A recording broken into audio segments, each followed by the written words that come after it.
old stuff that they've done with Charlamagne before. Now, the biggest story, and someone keeps saying Jessica Reed was 15. Yeah, she was.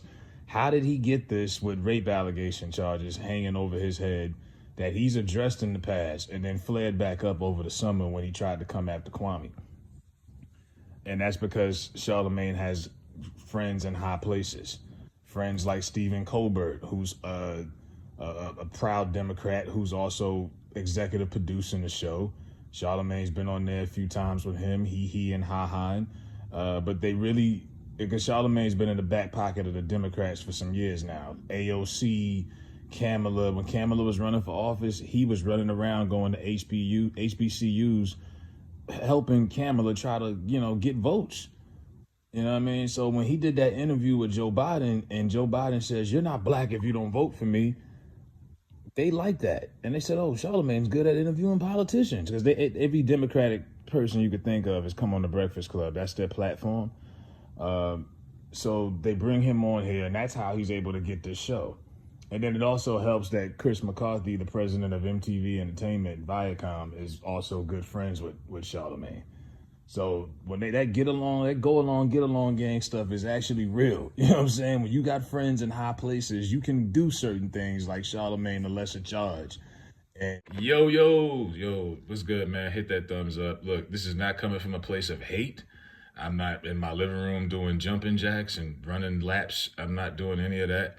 But I am a I told you so kind of guy. And I told you so. 2021, 2 years ago, almost 2 years ago, this show debuted in September of 2001. And that was a clip from Charlamagne and his, that was supposed to be a viral moment that they were trying to put together for him with Kamala Harris, the vice president. He has a good relationship with her, was helping her get elected, helping her run for president at one point. And they tried to get that to pop off the show, and it didn't work. And if you really want to go into it now, this is Charlamagne's show that was produced by late night co-host Stephen Colbert has been officially canceled by Comedy Central. And people are wondering why. I told you. I told y'all, man. Oh man, where do we start? So first of all, the show, when I did that video, the show was originally called, what was it called? The God's Honest Truth, right? The God's Honest Truth. They changed it. This is how you know they were having struggles. You could see it. As a content creator, I get it. If I have a bad video and it don't do nothing, I'll go back and change the thumbnail, right? Change the title. They changed the title. They changed the time slot. They changed the setting. They did everything, and it just didn't work. I'm like, hold up. Y'all are expecting people to take somebody serious. This man is talking about sex jokes and talking about sex toys at 7:30 in the morning on morning radio when your kids are getting ready to go to school. And we're supposed to listen to him and take him serious when it comes to politics? Come on now, don't get me wrong. I'm not saying you can't be funny, have a dark sense of humor, and still be informed about social issues, politics, because you can. But first impression is everything. And for the first 10, 15 years, people have known about him. We've always known him to be silly and just stupid. Donkey of the day, right? Now we're supposed to take Mr. Donkey of the Day serious when it comes to politics. This is how much of a joke they look at us. This is the same thing as when they had Cardi B interviewing President Biden. You know, it's like, hold up, y'all couldn't get anybody more educated politically to do this? Really? You know, and they canceled this show due to ratings. Look, it's really just simple. A lot of people who are even dominant in radio or legends, Russ Paul, Tom Joyner, I mean, other than Wendy and Howard Stern, how many people from radio turned into TV people and was successful? Not many of them. This is like the fifth show this boy's had. You know what I mean? He had Charlamagne and Friends. That was like a round table setup on MTV. He had the show with Lil Duval. He did Guy Code. Now, Guy Code was a pretty cool show. It wasn't his, but he was one of the reoccurring guests. That was a show about guys and masculinity on MTV, believe it or not. This is before LGBT blew up. But he's always, they give him opportunities because he'll do anything for a check. He's been in the DNC's back pocket for the last few years. And if you read this article, And they talk about it.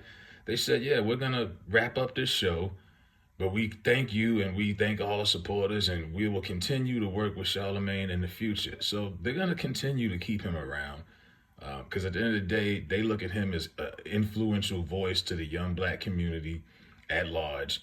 They know how popular Breakfast Club is, how much influence he has and impressions on social media, and they feel like that was the original reason they gave him a show in the first place. They're getting ready for this 2024 election. We need somebody that influences the young black audience that can get them to listen to our message. And it didn't work in this case. You know, that show, Breakfast Club, is syndicated in like 150 markets nationwide, worldwide. If he could have got a fifth of that audience to tune in and watch this show, it would still be on. But he couldn't get those people to cross over. You know what I mean? These people, they want to hear Donkey of the Day. They want to hear that silly stuff Charlamagne does, if they're even into that. They don't want to hear him talking about politics and talking to governors. And no, man. Like, it just ain't doing it. And then he tries so much. He tries to be a completely different person almost on television than he is on the radio. It's like, bro, just be yourself and be who you are. So people who know you are familiar with you can say, okay, I know that guy. But when you completely try to be something you're not, it's fraudulent. We smell it a mile away and we see it. So the show just doesn't work at all. It had a two-year run. I mean, they were calling this show A Hell of a Week. That's what it went to. It went from being called The God's Honest Truth to A Hell of a Week. Now, A Hell of a Week, is that catchy? And I'm like, is that catchy? I'm like, A Hell of a Week? You know what I mean? Like, you're supposed to have a catchy show. But I'm like, dude, you're not Bill Murray. You know, you're not Stephen Colbert, ironically. And I remember this show came out right after Kwame Brown had brought up the Jessica Reed stuff. And people was like, man, Charlamagne might get kicked off the air. No, he was rewarded with another TV show because he's buddies with the person that runs the show on Comedy Central. So when you bleach your skin, you've done everything to get these opportunities. They still come. And he's an opportunist. You know, but Charlamagne, once again, is out there with a failed show.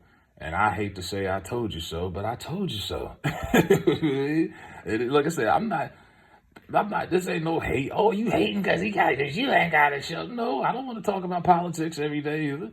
That's not my field. I'm not sitting here trying to tell y'all to vote Democrat or trying to vote anything. And like I said, his bills will still be paid. No one's saying he's going to be unemployed, he's going to be starving and all of that. But yeah, you know, when I'm proven wrong, right, I like to brag about it. So that's what this is. This is my victory lap, man. I told you, people don't like fraudulence, and people can see through that shit. It's like, how many times are y'all going to give this boy the same show? Because all of these shows are pretty much the same. Roundtable setup, have him interview somebody. They try to dim the lights. They try to make him look like Morris Chestnut or whatever. And people just turn the channel. You got to give people a real reason to be invested into trying something. They're better off giving him a show where he's being himself like he is on Breakfast Club. Let him come up there and talk about all the funny butt plug jokes and all of the weird stuff him and Envy like to do. People somehow, I guess, find that entertaining because they still listen to it every morning. But to have him out of his element completely, talking about something to an audience, that audience that watches those political shows on Comedy Central is not the same audience that listens to him every morning.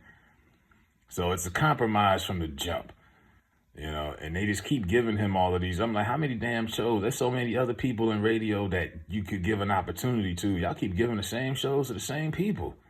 Like, damn. You know, enough is enough. It's just like, shit. But, yeah, man, let me know if y'all ever watched the Charlamagne show.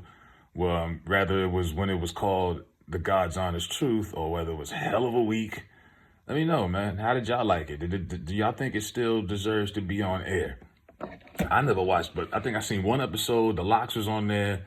About 2 of them was high, and Styles P pretty much carried the whole interview. You know, because like I say, Charlamagne tries to water himself down a little bit when he's on TV. There's no cursing. There's no funny, none of that. And it's like, bro, just be yourself. Just be the weird, lesser charge that you are. Because, look, it's gotten you this far. So let me know what y'all think about Charlamagne's show getting canceled in the comments. Respectfully, I'm out.